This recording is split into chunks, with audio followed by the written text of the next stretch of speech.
Hello and welcome back to my channel. I'm JC and today's video is going to be about books. As you can tell from my location, I've revisited my bookshelf.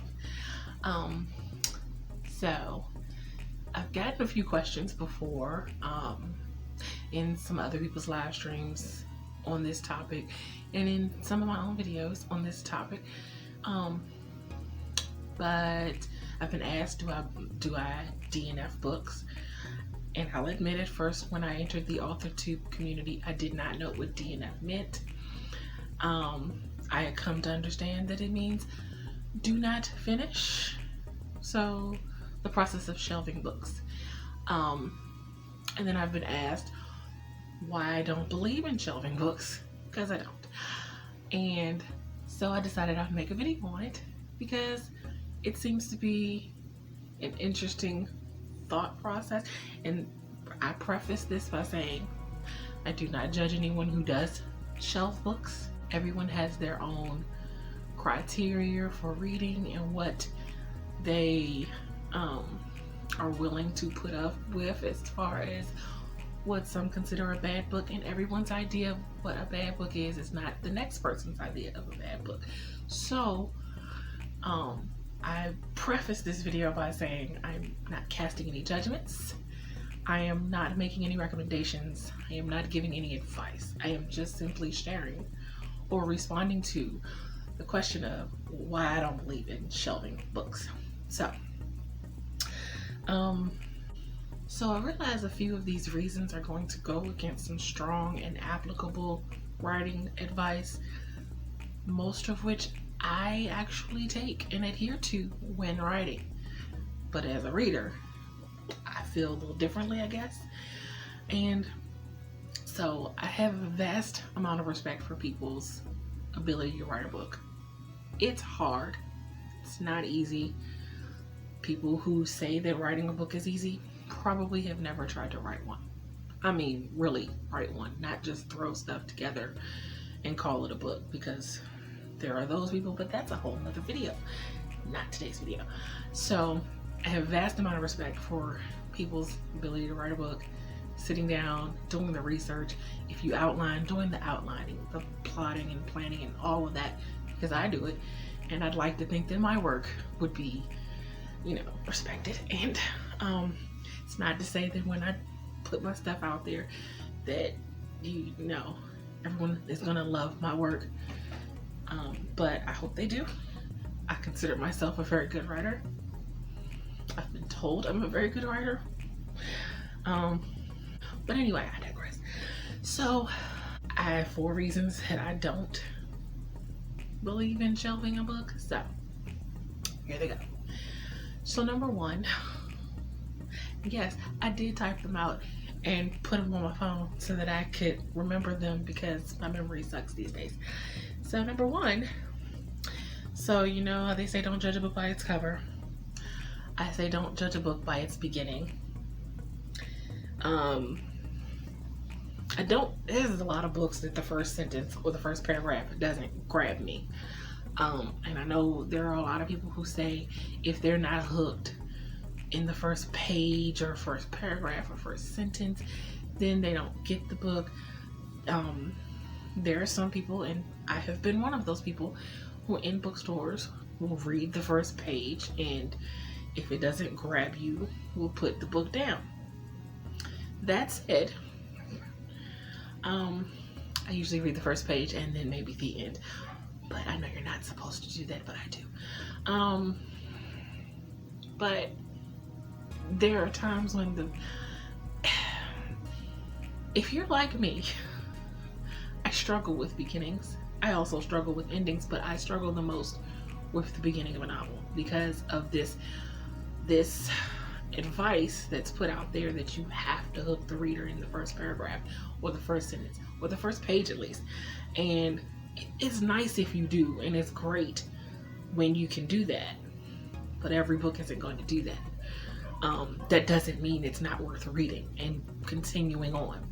So I try not to judge a book from a bad beginning, because I've done that. Done that before. I know I said I never shelved a book, but I did shelve a book once, and I went back and read it later. And I regretted the fact that I shelved it the first time and it was James Patterson. So this was before I was heavily into, I read mysteries like Nancy Drew and stuff when I was little, but before I was heavily into reading mystery like I am now, I tried to read a James Patterson Alex Cross book, and it did catch me. It did not capture me in the beginning. I want to say the first couple of pages. It didn't capture me. I put it down. And I said I probably wasn't going to get into reading James Patterson, but people kept giving me James Patterson books, telling me that I would love them. And I'm like, people who were giving away their books and giving them to me because they knew I collected books. And so I do. So I have all these James Patterson books. And so I was like, you know what? Let me give this book another try. It might have been a year or two later. And I gave it another try, and I couldn't for the life of me figure out why I didn't like it the first time, because I loved it. I might have read it in less than a week and absolutely loved the book. Dove headfirst into the rest of his books. Never looked back. Love his books till today. And had I not gone back, or had I just kept reading in the first place and gotten past the first 3 pages that didn't grab me, I would have been in the world of James Patterson long before I entered it. But that's why you cannot always judge a book by the beginning. Also J.D. Robb. The first time I read J.D. Robb, because J.D. Robb is set in the future. It's set in like 2050 something. So it was my first time reading particularly a mystery book set that far in the future.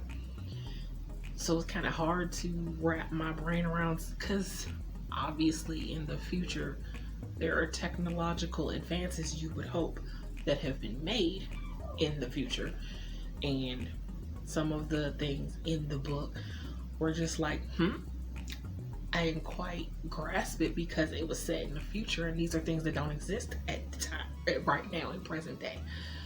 So had I stopped there and just allowed the fact that it did not catch me in the beginning, because I was just kind of thrown off by the futuristic element. And futuristic is fine.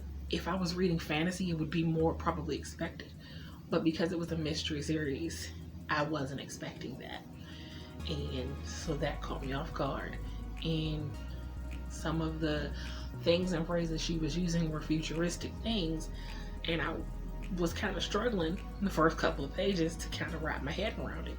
So that's why you can't always, there are books that are not going to have the greatest beginnings, and you just kind of have to be patient and give it some more time. Speaking of be patient, that is my second thing.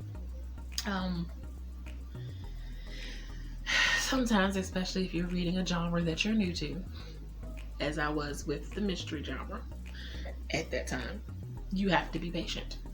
Like with the J.D. Robb book, I had to be patient because this is a book set way in the future, and with new planets, and if you've read J.D. Robb, you know what I'm talking about. But there's off planet, on planet, new LA. There's a lot of things that, you know, I had to get used to and adjust to because it's the futuristic element.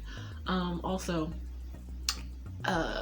fantasy. I don't typically read fantasy, but there are a couple of authors, AuthorTube authors, that their fantasy books I am starting to read, but it's not a genre I'm used to. Now, mind you, these are great books, or that I've read thus far has been great, but it did take more than a page or two for me to get into it because I'm not used to reading fantasy. It's not something that I just automatically lean to pick up. That could be changing, but still, that was my experience upon first reading. So sometimes you have to be patient, give a book a little time, and speaking from someone who knows how hard it is to get a good beginning, and I hope that I have achieved that in my books, because it was painstaking and very, very hard, because I don't do beginnings easily. Not saying I don't do them well, but I don't do them easily. And sometimes I could agonize over the beginning way longer than the rest of the entire book. But that's I digress. Number 3, some writers take longer to get to the point. You just kind of have to, doesn't mean the book isn't worth reading. So, okay. So I've expressed here how hard Beloved is for me. It was a good book. I'm not taking anything away from the book. I'm not taking anything away from the book. It was a really good book. I would not read it again, only because of the content and how emotional and hard it is to read. But that's it. It took me some time. I had to read that. I'll admit that one was required. I had to read it. I had no choice. But it was worth the read. I'm glad I read it. But if I hadn't given it time, sometimes you just have to, again, be patient. All of this boils down to be patient. Basically, you might not like it in the first 5 pages. Be patient. Okay. And number 4, even if it is a bad book, because I'm not going to pretend that there aren't bad books. I find there are lessons even in those bad books. So yes, I will continue to read, even if it is a book that takes me forever to get through. And like, seriously, if it takes me forever to read, if it takes me longer than a month, it's probably not a good book. Either that, or I'm just really writing a lot and not reading at all. But that's usually not the case. So if it takes a long time for me to get through a book, it's probably not a great book, but I'll still read it anyway, because it's kind of a what not to do situation. There have been books that, all right, I'm a bit of a grammar police person. I can spot bad grammar so quickly, instantly, and it drives me up the wall. I edit my text messages before I send them to people. And if I find that somehow autocorrect has corrected my text message incorrectly, because it does that, I have to send a follow-up edit and say, my bad. That's not what I meant to say. I meant to say this. I edit my posts when I post on Facebook. If I find a meme on Facebook that I like, if I noticed a mistake in grammar, I will not share it, because that's a reflection on me. And I'm a writer. I can't be posting stuff with bad grammar. So I have struggled with reading books with bad grammar. And there are some books that I have read, and it's like, did y'all not have an editor? Because I just like 5 mistakes in 1 page. That's not great. And those are some of the books that I actually liked. Still noticed the mistakes. But there are books that I did not like for grammar reasons, for syntax reasons, for pace, flow reasons. And while I may not have liked the book, I still won't shelve it, because there's a lesson to be learned. It's kind of like, okay, this is what you don't do. And of course, I'm a writer and editor, so I know what not to do. But it's still, I try to find a lesson in everything. So I still find that there is room to learn in each book. So that is why I do not believe in shelving books. I do not DNF. I read every book. For that one time with James Patterson, which I went back to read. So technically I did read that book. I went back to read that book. But anyway, that's why I don't believe in shelving books, because I would have given up on that book, and I would have never read the rest of James Patterson series because I would have given up on that book. And you never know what you're missing out on if you don't read it. And how do you know a book is not worthwhile if you don't finish it? And there might be aspects that you don't like of the book, but what if there are aspects that you do like, that you can pull something away from as a part of a lesson to learn? Like, you might not like this element, but what if you like that element? And even though they didn't do this well, they might have done this well, but you won't know that if you don't read the book. And so, yeah, that's my simple reason as to why I don't believe in shelving books. I will never start a book and not finish it. If I don't like the back of the book, then I just won't start it. But otherwise, if I start a book, I'm finishing it. There's no way I'm going to start a book and not finish it. It's just not in me.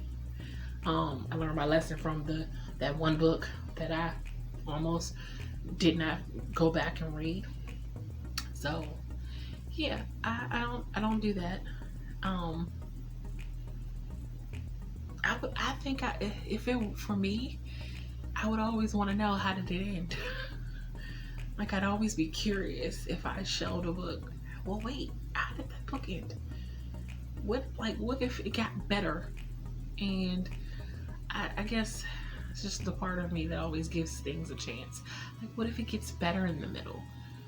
What if it's like really ends with a bang and it goes into a sequel, and you ain't read book one, so the sequel could be amazing, but you don't know what's going on in book two because you didn't finish reading book one.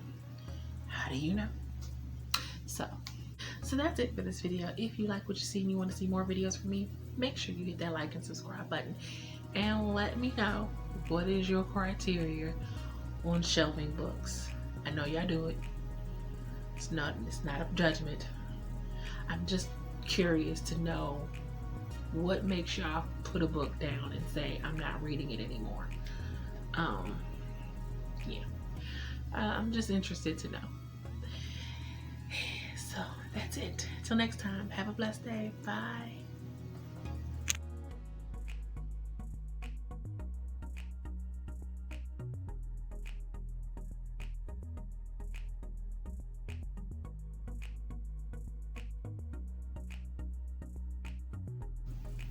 I realized that a few of these reasons are going to, and I know I've said I've never shelved a book, but I think